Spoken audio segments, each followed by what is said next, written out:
The big question we are asking tonight is, does the 10-point action plan outlined by the Prime Minister provide a holistic framework for disaster risk governance in Asia? To discuss that, we are joined by none other than Kiren Rijiju, Minister of State in the Ministry of Home Affairs, who has been designated Disaster Risk Reduction Champion for Asia region by the UN Office for Disaster Risk Reduction. Welcome, Mr. Rijiju, to DD News. It's indeed a great pleasure to have you on the show. I'll begin with what we are asking today as a big question. Has the Prime Minister's 10-point action plan laid the framework insofar as disaster risk reduction roadmap is concerned for Asia?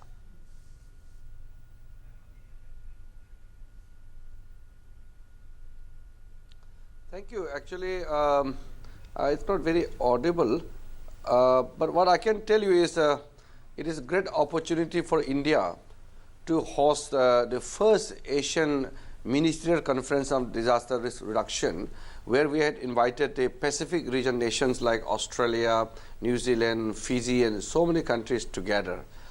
And this is a moment for India to showcase our efforts to deal with the challenge of the natural disasters, which is taking away lots of shares out of our natural growth, which we have been making over past so many years.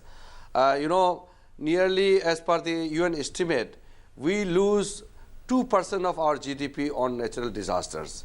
If we can mitigate that 2%, that means if our GDP is growing at 7.6%, then we would be growing actually at 9.6%. So it's making a huge impact on our national growth. And today, Prime Minister has outlined the agenda on which we will embark on. Of course, the core issue of the entire agenda of the disaster risk reduction has been outlined in the Sendai framework. And for the viewers, I must tell you that Sendai framework is for 15 years adoption taken by the 187 United Nations member countries. And India is a very important signatory to that convention. And today we have begun the first Asian Ministerial Conference in New Delhi, and we have established our leadership in dealing with the challenges of the disaster. So from disaster management to disaster risk management, we have enhanced our outlook and capacity both together. Absolutely. So and I was coming to that, Mr. Rijiju. It's interesting that you've said that the impact of disasters on India's GDP has been to the tune of 2%. But would you say that there has been substantial improvement that India has made insofar as its track record on disaster risk reduction, prevention or preparedness is concerned? I'm asking you that because if you look at the death toll, that was the result of the 1999 Odisha super cyclone. That was to the tune of around 30,000 people. And in 2013, a similar cyclone had hit Odisha, and that was Cyclone Phalan. And there the death toll was 30 odd. So have we made a major transformation insofar as our focus is concerned and also our planning already? Yes, that is a very critical and relevant question you have put. See, the intervention of science and technology in disaster mitigation is very, very critical. In a super cyclone, India was not prepared. Though India dealt with the situation, but disaster was widespread.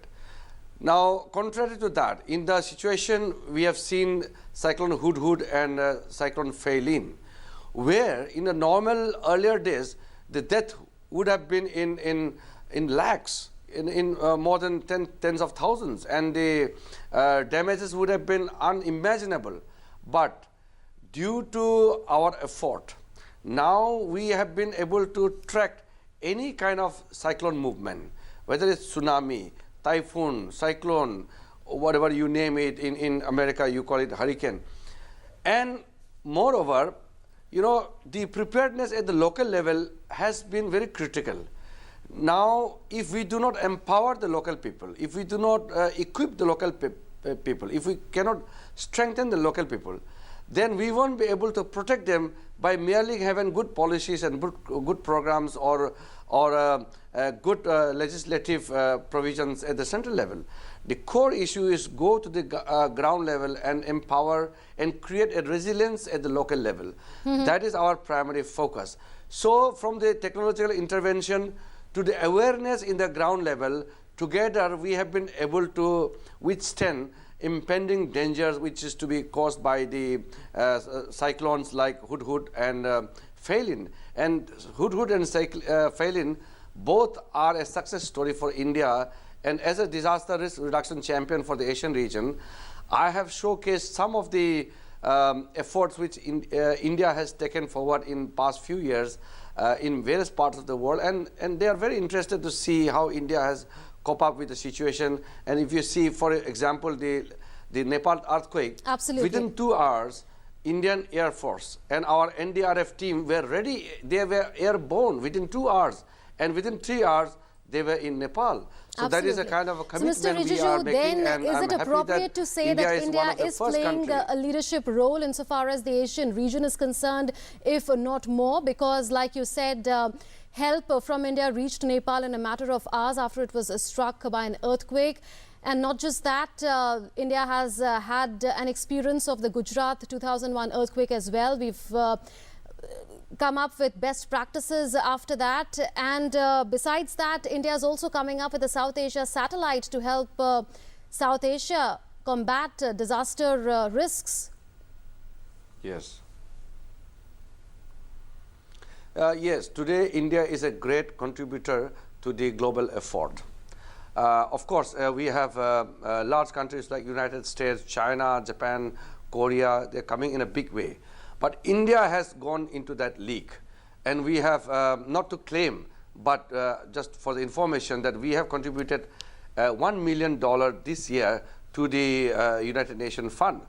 Which shows that India has enhanced its capacity, and India has, come in terms of, a contribution, a big nation now. And in this first Asian Ministerial Conference, which we are having in Delhi right now, the whole globe is looking forward at India to take the leadership role, because the global community is having lots of confidence and faith on India's leadership. That is why India is taking forward our course to ensure that the disaster is not confined to any political boundary, but it is across the boundary. There is no, in fact, political boundary when it comes to natural disaster. Okay. So the global effort at the community level, at the regional level, we are going to have a very important role to play for India. Absolutely. Mr. Minister, are we mainstreaming disaster risk management into our national development goals, policies and plans? Oh yes, that is another very interesting question. Unless we mainstream our developmental process to integrate with the disaster course, we will not be able to have a sustainable development.